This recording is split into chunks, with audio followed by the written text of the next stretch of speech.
బ్రహ్మ విష్ణువులను ఆవహించిన అజ్ఞానాన్ని తొలగించడానికి రుద్రుడి భృకుటిలోంచి పుట్టిన ఆ మహాశక్తిమంతుడు దుష్ట శిక్షకుడిగా గ్రహపీడల్ని తొలగించే దేవుడిగా పూజలు అందుకుంటున్నాడు. వారణాసికి కాలభైరవుడే క్షేత్రపాలకుడు. కార్తీక మాసంలో వచ్చే కాలభైరవ జయంతి కాశీ, ఉజ్జయిని తదితర క్షేత్రాల్లో ఘనంగా నిర్వహిస్తారు.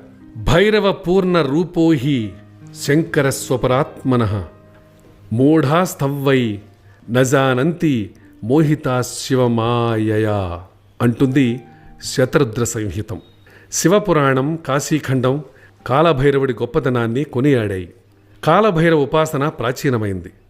భైరవుణ్ణి పూజిస్తే గ్రహదోషాలు, అపమృత్యుగండాలు తొలగిపోతాయని, ఆయురారోగ్యాలు సిద్ధిస్తాయని మంత్రశాస్త్రం చెబుతోంది.